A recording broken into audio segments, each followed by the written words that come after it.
Few weapons on the 21st century battlefield are as effective as the modern sniper. On any battlefield, a proficient sniper has got the capability to change the tide of that battle.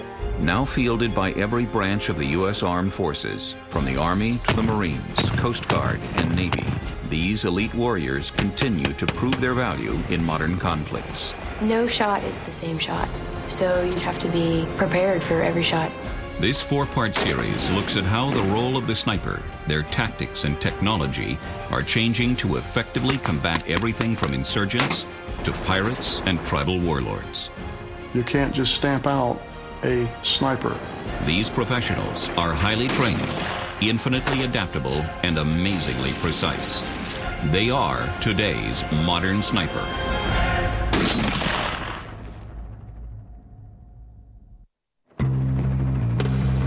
For over 225 years, the Coast Guard has been saving lives and protecting U.S. coastlines.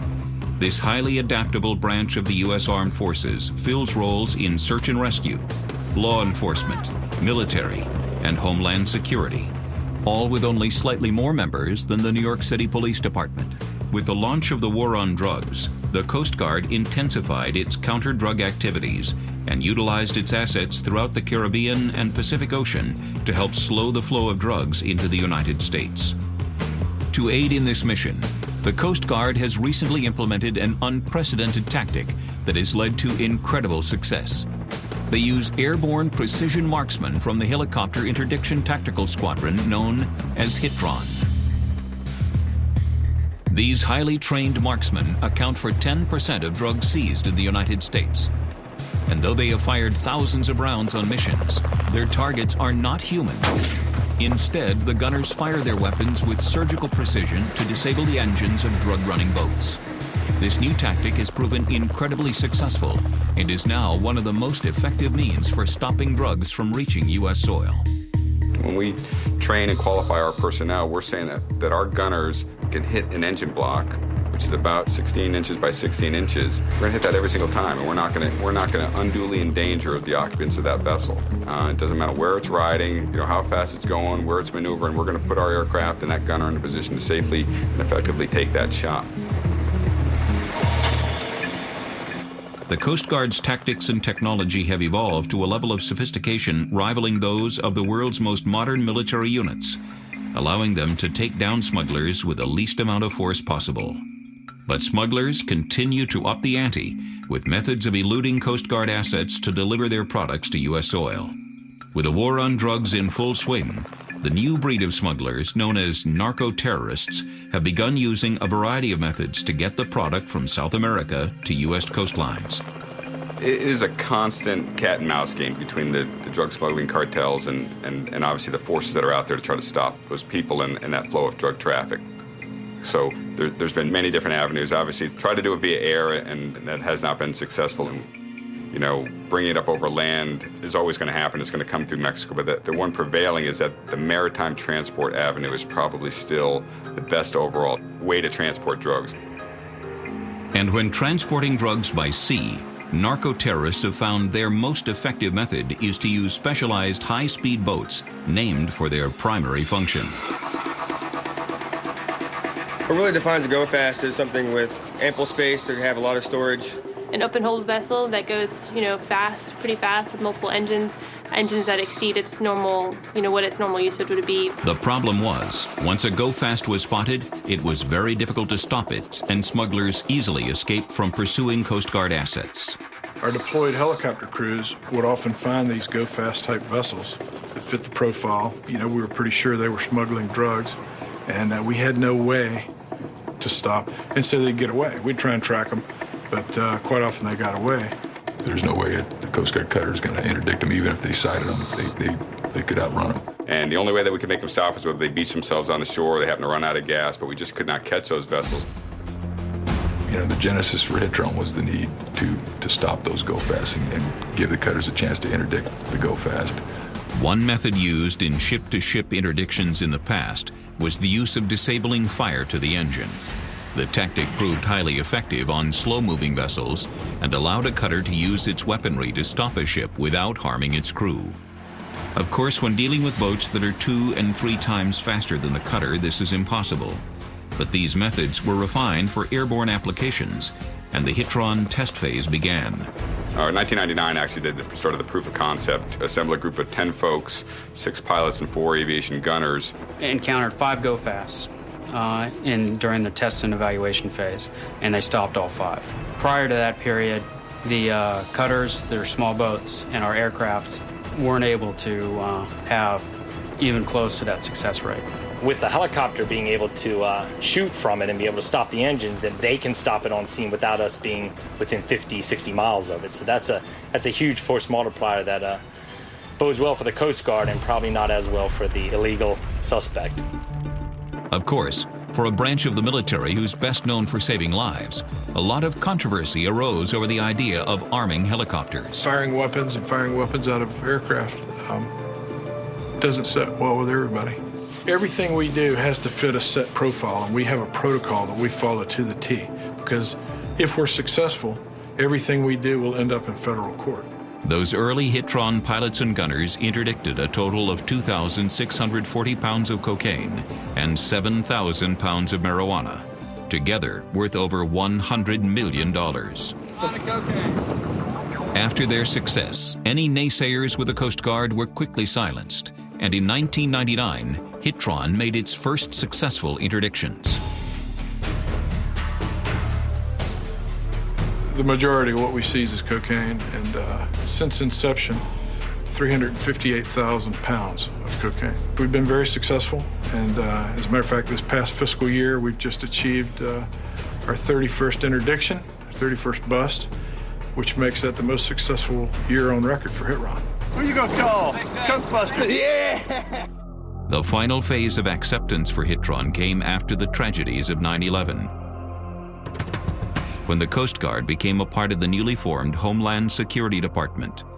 The capability to stop marine threats in sensitive areas, like the attack on the USS Cole, fit perfectly in the new role that the Coast Guard was asked to play in keeping America safe. Well, Hitron was relatively young when 9/11 happened. But we had started doing counter-drug interdiction. Obviously, Homeland Security is an easy follow-on to that because we already were flying aircraft with weapons on them. You know, had folks, personnel that were proficient in doing those types of things. So the natural progression was to us to also be able to do Homeland Security missions around the United States. Well, I think the whole mentality of the Coast Guard's changed. Certainly, its missions have changed. I joined in 1980. Back in that era, the vast majority of the Coast Guard personnel joined to be lifesavers. Search and rescue was mission number 1, and we have since that day gained many, many missions that we never thought we would have. We're not just stopping drugs out there. We're also potentially stopping people coming into the United States, trying to get to the United States that could be terrorists. You really check who the people are that are coming on board your vessels. Once you make an interdiction, you're really looking at who these people are, taking their names down, and making sure they're not some terrorist entity or group trying to get into the United States. There are lots and lots and lots of missions within the Coast Guard skill set. Homeland Defense, Homeland Security have become a larger mission since post 9/11. Today, Hitron maintains its operational headquarters at Cecil Field in Jacksonville, Florida. They are located between Customs and National Guard hangars, which is a fitting location for a unit that plays a role in both law enforcement and Homeland Security. Hitron today is made up of some of the finest men and women in the Coast Guard, who perform a multitude of jobs to keep the unit functioning at its best.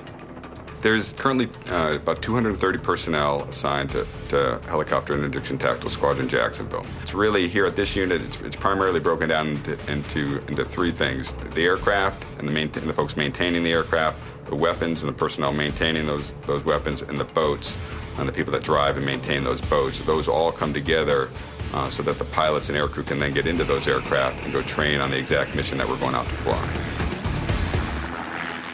Coming up on Modern Sniper Coast Guard, gunner training. We have several different training scenarios. Not everyone's a good shot. If they can't adapt pretty quick, we need to find someone else. And later, Hitron gunners go offshore to put their training to the test. The towboat simulates a go-fast boat that's not in compliance. Hold position. Command fire. Good. Roger, command fire.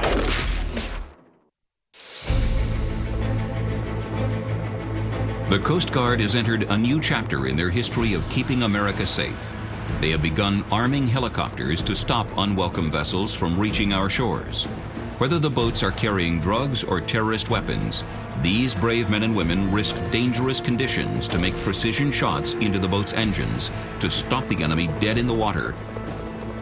This unit is just about singularly focused, on the airborne use of force for smuggling. The aviation use of force capability that we have here, that's the biggest change in the aviation world in the Coast Guard. We're not primarily here for lethal employment of our weapons. We're here to use precision fire to get a smuggler to stop their boat when they won't stop otherwise.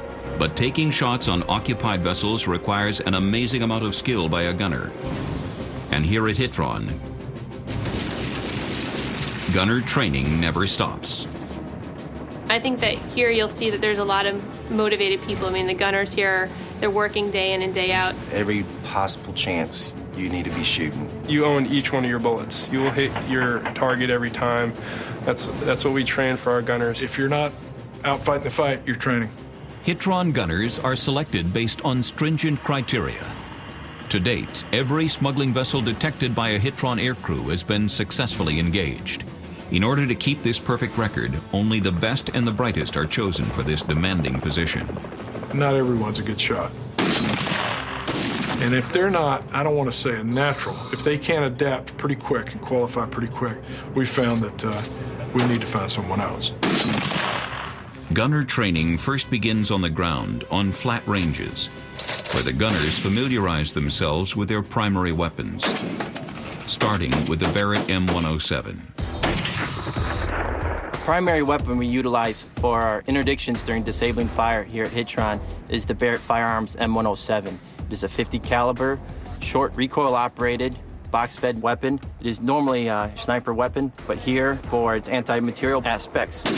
If you're shooting a small round through the engine, our tests have shown that it'll stop the engine. It'll just take many more rounds than what a 50 caliber will take. Due to the nature of our operations, a precision rifle is required for disabling fire, and the power and the punch that the 107 provides ensures and guarantees a gunner that each round that strikes an outboard motor disables that motor immediately. Though most shots taken by the Coast Guard are relatively short, the incredible power of the 50 caliber cartridge is devastating on marine engines. It's an emotional moment the first time you hear that thing go off in the cabin.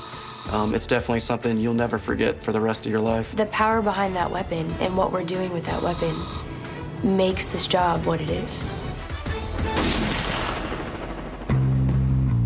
As a backup weapon to the 50 and to aid in other mission objectives, gunners also must master an upgraded version of a classic rifle.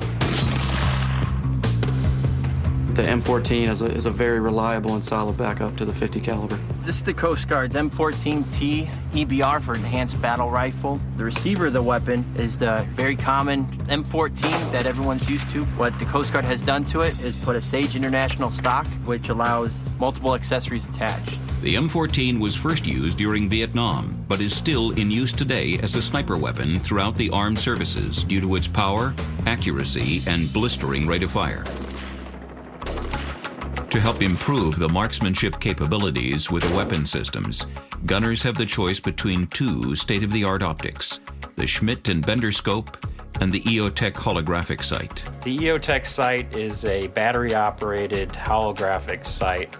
Basically, the gunner can put his head behind the sight and the hologram moves and it always stays centered on what you're going to shoot. It works for fast-moving scenarios where the boat is maneuvering towards or away from the helicopter. He can get on target very quickly, a lot faster than using a scope, and engage multiple times before the target is lost. Some gunners prefer to use the Schmidt and Bender scope, and they also prefer to be farther away from the target than others.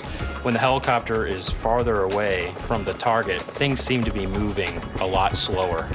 And with a scope, a gunner can stay on target and put rounds on target a lot easier. But not all weapons used by the gunner require an optic. Their most devastating tool is more of a point-and-shoot proposition. With a rate of fire of up to 950 rounds per minute, the 240 presents an awesome display of force.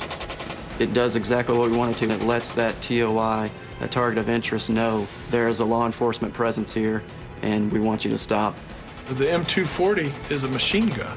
We use the M240 for warning rounds, but that is a weapon of mass destruction. A shot from a moving helicopter is difficult to make even on a stationary target. When the target is moving, the compounding variables can make the shot seem impossible, so gunners must train to find their own techniques for hitting the target. There are so many different things that are involved before you take the shot. You've got the wind, you're shooting at a moving target, you're shooting at a moving target. You know, the moving target's in the water, so you've got up and down motion. We utilize every fixed object in the door frame for support, and we also must maintain some flexibility to move ever so slightly to the left or right or up and down. Techniques for shooting from a helicopter vary, but the most successful method Hitron gunners have discovered is the use of the strap system attached to the hoist. Once you get into an upright position with the weapon on a strop, you have a little bit more mobility. You can push out, you can swing back in. It just allows for more movement throughout off the strop and being able to move the weapon, along with asking the MC to put the aircraft where we need it. Like a spotter to an Army or Marine sniper, the pilot acts as a critical component to any successful shot. The gunner and the pilot must develop a dialogue that allows them to work together seamlessly so that it is possible to get the gunner on target. Communication's imperative. Without communication, we wouldn't be able to do what we do effectively. Placing the gunner in the right position is a mix of altitude and lateral distance to the target primarily. During an actual interdiction, the gunner will tell you, whether you need to come further out. He tries to give himself the best shot. And so he will tell the pilots, it's pretty much the eyes of the pilots on where he wants them to be. And it goes back and forth, and there's always constant communication. And, we use the phrase accurate and bold and concise. Instead of being wishy-washy, they said, I need you to come 10 feet to the left, or I need you to climb 20 feet. Forward 30. Coming forward. Roger. Forward 20. It's very remarkable communication, and through the training, everybody knows kind of what's going to happen next. To polish the communication between gunner and pilot, and to give the gunner the opportunity to practice firing on a target moving dynamically, Hitron maintains a rigorous training schedule with their more sophisticated training assets, namely the tactical training boat. We have several different training scenarios that we work with the tactical training boat. One of the things that we do here at Hitron, obviously, is go out to the St. Johns River, which is very close, with a tactical training boat, with an aircraft, with a crew. Essentially, me and the rest of the TTB crew here play bad guy on the river to train the pilots to be able to give a stable platform for the aviation gunners. Our tactical training boat crew drive the boats like the drug runners drive the boats and test the pilots and the air crew, the coordination required to keep the aircraft, get the aircraft in position, maintain position so that the gunner can shoot. That's a very, very effective way to bring all of those things together as a team and actually execute the mission. Coming up on Modern Sniper Coast Guard. These engines are rated at 1,053 horsepower. Greatly assists us in keeping the aircraft in an upright and out of water condition. When I took that first shot, it was very surreal. It was like, this is it. This is what you train for. The Armed Air Unit of the Coast Guard, known as Hitron, has crews deployed throughout the Atlantic and Pacific Oceans. But the heart of this new operation is based in a specialized hangar here at Cecil Field. The location is just minutes away from several key training areas and Navy bases. It is the perfect area to conduct the rigorous training for Hitron to stay proficient in their mission. It is here that dedicated Guardians work tirelessly to meet the demanding deployment and training schedule. But most importantly, they ensure Hitron's helicopters are ready to fly. And to handle the unique mission of Hitron and give gunners the most maneuverable and steady firing platform possible, they have selected a very special helicopter. We have a number of helicopters here at Hitron, MH-65C Charlie aircraft, which are the newest version of H-65 aircraft. You know, each aircraft has its own unique strengths and limitations, but the Dolphin's a very stable platform, and I think it's given some advantages. It's a great helicopter. We have over 100 of them in our arsenal. I think the 65 is a good detection platform for detecting go fast. It has the legs to keep us in the air and conduct more hours of searching. We can tell it to go on a heading, maintain altitude, maintain this airspeed, and it'll do it. Plus, we can program in different flight profiles, different flight patterns, and it'll fly it for us. So if you have two pilots up front, it's kind of like you have a third pilot up there that can do the basic flying. Coast Guard always knew they wanted to use the HH-65 in this mission and fly an organic aircraft that's in the fleet. The pilots are trained on. The aviation maintainers are trained to fix and support. And back in 2000, the biggest thing we probably had to upgrade was we have new engines. We replaced our Bravo model engines with, this is a 2C, 2CG Turbomeca, turbo-powered shaft engine. Gives us a lot more power. These engines are rated at 1,053 horsepower, and we actually have more power than the transmission and the head can handle, so we have to downrate the engines, which is a good thing, because if being dual-engine aircraft, if one of the engines goes out on us in flight, we still have plenty of power on the other engine to continue flight, and most important thing, get back to the ship. Because when you're 40 miles away from the ship and you're 100 miles away from some country you don't want to go into, it's a really nice feeling to know you can get back to the ship if you need to. The MH-65C has also pioneered some state-of-the-art electronic upgrades to help make it a more effective aircraft for the airborne use of force mission. With most interdictions happening at night, the ability to see in the dark is vital to stopping narco-terrorists. Cover of darkness has always been a secret of an enemy, and so we obviously have resources and pieces of gear on board our aircraft to counteract and try to detect those vessels. One of those is a forward-looking infrared, also commonly referred to as FLIR. There's two different cameras basically in the FLIR. You have one that's a daytime lens, and then you have a nighttime FLIR, which gives you an infrared picture, obviously, so when it's dark out, you can still pick up a heat picture.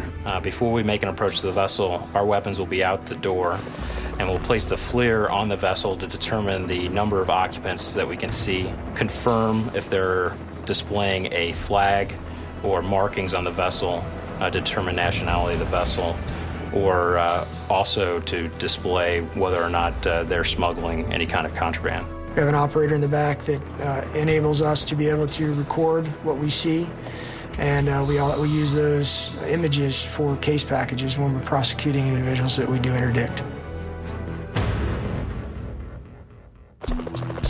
But flying at high speeds and low altitudes at night can be extremely dangerous if pilots don't have the right equipment.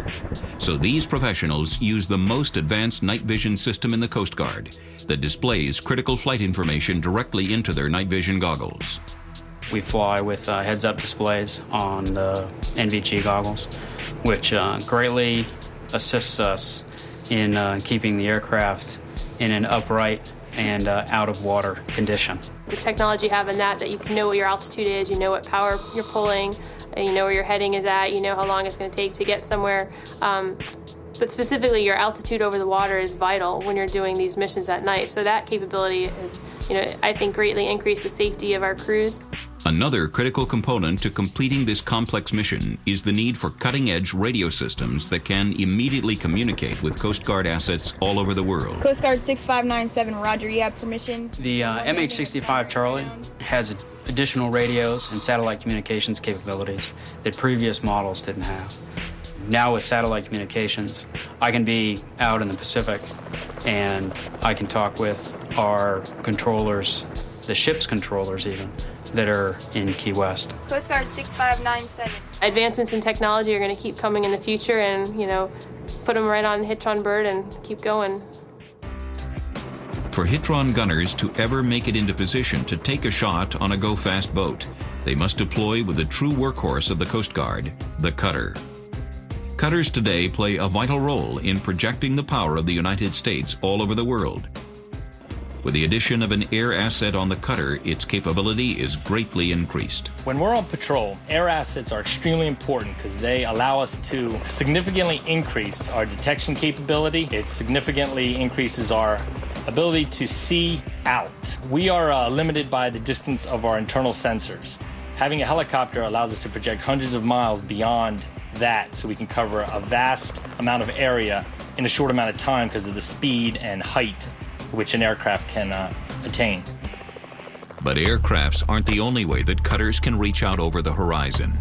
Each cutter will also deploy with a specialized high-speed craft called the small boat that carries a tactical boarding team to vessels that have been interdicted by Hitron. This is one of the most dangerous jobs in the Coast Guard, so boarding team members deploy heavily armed and, whenever possible, under the watchful eye of a Hitron gunner. Pretty much what you see before you is your typical team consisting of a boarding officer, 2 to 3 boarding team members, and our armament being 40 caliber sidearms, standard issue M16, 2 types of shotguns, one that is primarily used for disabling fire with copper sabot slugs, and the other one carrying less than lethal ammunition. The boarding crew plays a vital role in capturing and prosecuting narco-terrorists, but like Hitron gunners, they are just one component in a vast network of professionals working to keep America safe. At any one time, Hitron assets are deployed throughout the South Pacific and Caribbean on cutters waiting for the call that a go-fast has been spotted. But the cutter and aircrew are not in this fight alone. Multiple U.S. and foreign agencies are continuously working together to share intelligence and ensure that Hitron gunners have the best possible opportunity for stopping a go-fast. The partnerships that the Coast Guard has made internationally with the countries down there is pretty remarkable. During some of these deployments, we got to work with other agencies and also liaisons to other countries. We've been getting good intel, and so we've got some pretty good people on the ground in the various countries that are smuggling the drugs. I've met many of the intelligence and drug enforcement personnel that are down in South America that are trying to get us the intelligence to put us on scene with the vessels that we're looking to interdict. These countries are very willing to work with the Coast Guard, which I think is awesome, to do this drug mission. The amount of coordination involved to actually allow a gunner to take a shot on a narco-terrorist boat is astounding. Multiple factors must come into play, from intelligence to cutter coordination, and of course, the skill to make the shot. Coming up on Modern Sniper Coast Guard. Our mission today is a tactics training flight. It's a laser tag for big kids, that's how I like to describe it. That's representing individuals on the boat that do not want to be stopped. They want to accomplish their mission of getting drugs wherever they're heading. And of course, we want to stop them. And weapons on the boat. Press. The Coast Guard's Helicopter Interdiction Tactical Squadron never stops training for their mission to stop narco-terrorists with precision fire from the air. And today they are utilizing some of their most dynamic training assets to conduct highly realistic missions on the St. Johns River. Our typical training exercise is a series of tactics that we employ. They're designated and rehearsed, and they involve 360s and 180s and variable speeds. The end result is for the pilots to be more efficient at providing a stable platform for the aviation gunners, and for the aviation gunners to be able to hold a target, a moving target, essentially. To get the most feedback from the tactical training boat exercises, the gunners utilize weapons equipped with special lasers so they can keep track of their hits. It's called Miles gear, and basically what it is, it's a laser tag for big kids, just how I like to describe it. Aviation gunners have got laser transmitters on their weapons, they're inert weapons, and we've got laser receivers on our engines, and we simulate disabling fire from the helicopter using them. Basically, we've got detectors on each engine. We've got forward, aft, and on the sides. They shoot a laser, and depending on which laser they hit, it marks up on the console there of where they hit it, if they missed it. We also got a flashing light at night. It blinks red when they actually hit us. Before the training exercise can begin, both the helicopter and boat crews conduct safety assessments on the dangers the training operation presents. Our mission today is a tactics training flight. We'll be conducting over the St. Johns River with our tactical training boat. Flight plan is a direct from Cecil out to Doctors Lake and then onto the St. Johns River, where we'll meet up with the training boat. Equipment, we have our training weapons on board. Any questions on the mission or the briefing today? Let's have a great flight. Let's go.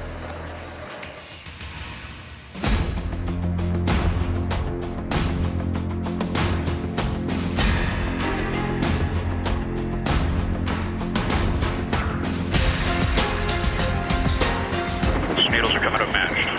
Hands off, switching on. All right, you ready? You ready for a power pole? Yes, sir. On a typical training operation, the boat crews will run 3 very different scenarios. Each replicates situations that would require the gunner to fire his weapons.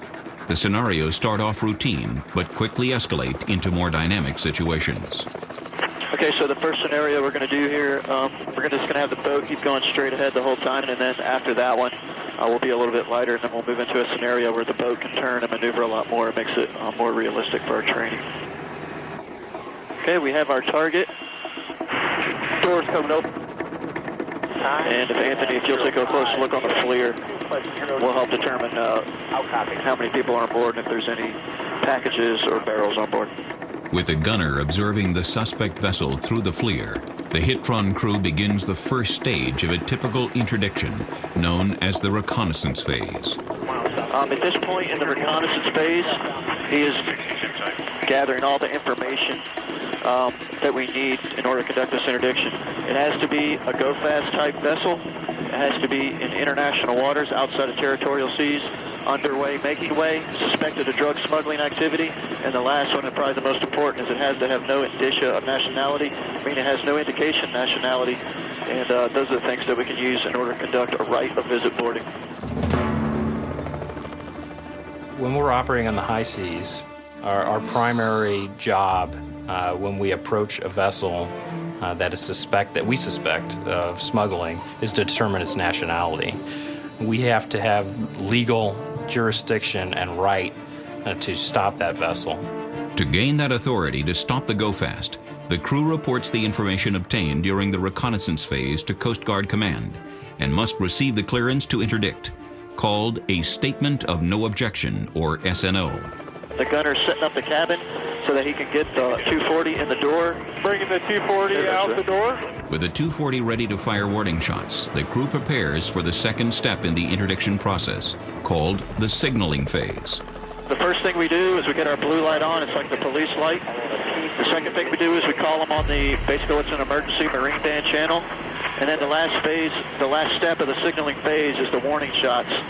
In a dramatic final gesture to convince the go-fast boat to stop, the gunner uses the devastating 240 machine gun to fire warning shots across the bow. But surprisingly, the 240's warning shots are rarely enough to persuade most narco-terrorists to stop the go-fast, and Coast Guard crews must move to the next phase, disabling fire. So they didn't comply, they're non-compliance. We've already received our SNO, Statement of No Objection, and now the aviation gunner is preparing for disabling fire. This is where we'd actually stop the vessel. See what is on now, so we'll give it a shot and see if they start registering. Basically, we have like a laser tag system that they know how many shots the gunner has put on it here when we're out here just tactically training with the boat. We'll typically use 2 shots, 2 hits registered as, we call it half speed, which would be simulating 1 engine going out on a go fast, and then 2 more hits we would simulate being full stop, which would be all the rest of the engines taken out. So now the vessel's stopped. We're going to end game. We're just circling the vessel, keeping our weapon engagement zone on the target, and then we're waiting for our small boat to come from our ship. They're actually going to board the vessel, get the suspected narco-terrorist, as we call them, and get the contraband. And then we'll provide boarding team cover when they actually board the vessel. Once the boarding party is on the scene, the Hitron gunner switches to his secondary precision weapon system, the M14. It offers a higher magazine capacity than the M107 and allows for rapid follow-up shots should the Hitron gunner need to protect the boarding team from hostile action. With the warm-up complete, the training tempo increases. The second scenario more closely duplicates the reality of a Hitron interdiction. For this scenario, the boat team begins to implement the aggressive maneuvers of narco-terrorists attempting to avoid being disabled. It's kind of a mild maneuvering, but definitely not a straight line. That's representing individuals on a boat that do not want to be stopped. They want to accomplish their mission of getting drugs wherever they're heading. And of course, we want to stop them. It exponentially increases the difficulty for the gunners and pilots. But this scenario is the very heart of their training. And as the true professionals that they are, the gunner and pilot have no trouble stopping the tactical training boat yet again. The third and final phase of the tactical training boat operation represents the worst-case scenario for Hitron crews. What we can do next is just for the last scenario, do a 3 Bravo with a suppress call at the end. The most aggressive scenario that we have is, we call it a 3 Bravo, and that is speeds varying from 0 to 50 knots, using turns from 0 to 180 degrees and 360-degree turns. In this scenario, not only does the boat crew utilize evasive maneuvers to make themselves a challenging target, but they simulate hostile action, requiring the use of lethal force. Hostile action, we simulate that with, they're called non-guns, they're inert rubber guns. And basically, we just point them at the aircraft, and they can go into their suppress and disengage maneuvers. Should a narco-terrorist decide to point a weapon at the Hitron helicopter, the target immediately changes from the boat's engines to the boat crew. However, to actually employ deadly force, the situation must meet strict criteria. We use something called weapon opportunity action. It's called the deadly force triangle. The person of interest has to have a weapon of some type. It doesn't necessarily have to be a gun. They have to have the opportunity to use that weapon, and then they have to present the action that's either going to harm someone else or harm us. With a hit indicator beacon blinking, it is clear that had this been a smuggler or a suicidal terrorist boat loaded with explosives, the vessel would have been successfully stopped. The pilot and gunner can walk away from the experience with the knowledge that they are well prepared for a deployment. But laser tag is not a complete substitute for gunnery training. If the gunners and pilots are to truly know that they are proficient with their weapons, they must let the lead fly on real targets. Superb hovering job, sir. Hey, nice shooting back there. Well, you know, we do what we can. Coming up on Modern Sniper Coast Guard, the new offshore live fire training. Power Sabarco, stop your vessel, stop your vessel. This is the U.S. Coast Guard on channel 16. The vessel is still non-compliant. Prepare for disabling fire. Roger.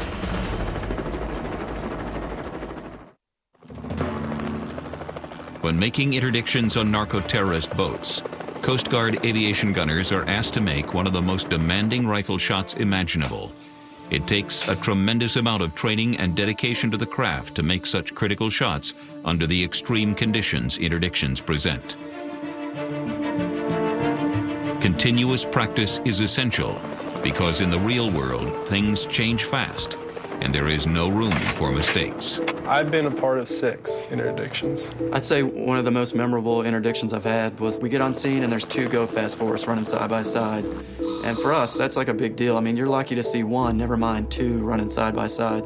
2 boats go in the same direction that both are suspected of drug trafficking. It was just a picture that I'll never forget in my head. On my last interdiction, we came across a vessel. We set up for the interdiction phase, and the vessel came to a stop with just 1 engine disabled. We didn't know it at the time, but they were actually going to light their vessel on fire. They were able to put the go fast out, but not after losing a lot of what turned out to be cocaine on board. You know, when I got the order to commence fire, there was a guy really close to the engines, and you know, one of the ways to move him away is just to shoot directly behind the engines. And when I took that first shot, it was very surreal. It was like there's a person. You know, this is it. You know, this is what you're training. This is what you train for. A lot of thing with training is as real as you can make the situation, the better it is for us in terms of training, because no shot is the same shot. So you pretty much have to be prepared for every shot. And again, that's where training falls back on. Getting the gunners the training they need requires the entire unit to work together seamlessly. The goal is to give the gunners and pilots the chance to fire at an actual boat that is underway. So what we're coming out here today is get our gunners more proficient. This is one of the tools they use. They have the target range on land. We do a towboat. The towboat simulates a go-fast boat that's not in compliance.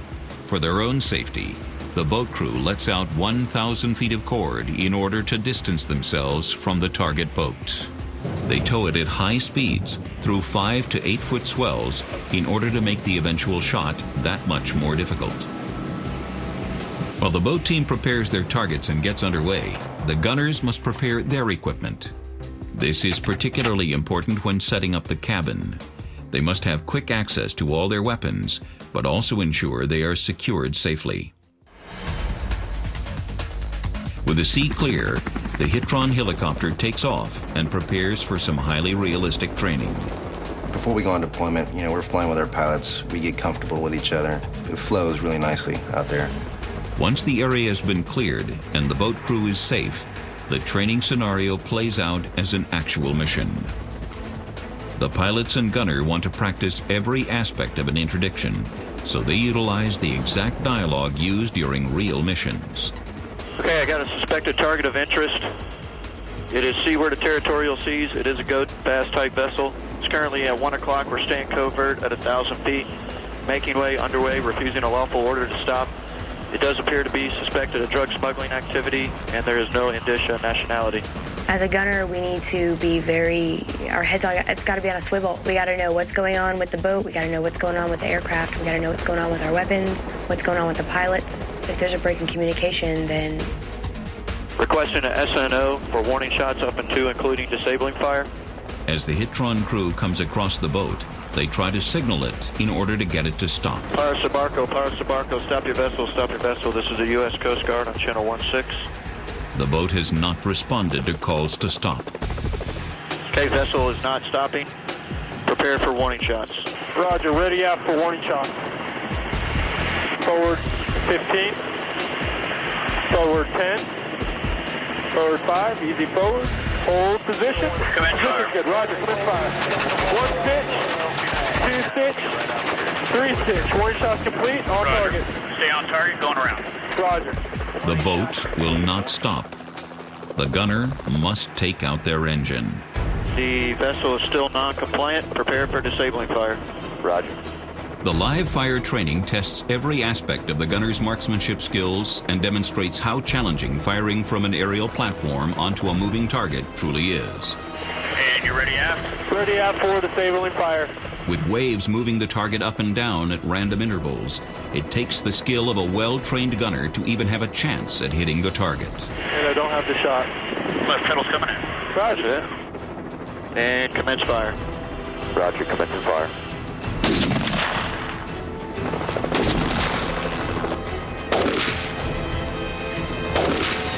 All right, check fire. Roger, check fire.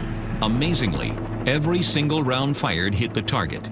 This is the type of precision that the gunners train to achieve and is the reason Hitron has successfully engaged every go-fast boat encountered. And while the outcome is often the same, interdictions are rarely routine. That actual point where all those things come together, all the training, the crazy amount of hours we work, we fly. When that aviation gunner actually puts the bullet into the engine, it's a pretty amazing feeling, and you think, you're making a difference, and it's actually all your training and hard work coming to fruition at that point. It's just the coolest job, and the fact that we get paid to do it every day is pretty sweet. See a young guy come back after his first interdiction and to see the look on their face and the excitement that comes out from that is probably the best part of my job. It's what's kept me going throughout my career is the people, motivation they have, the love of their job, their duties, getting to see people do something that when I came into the Coast Guard we couldn't do. It's a great time to be in the Coast Guard.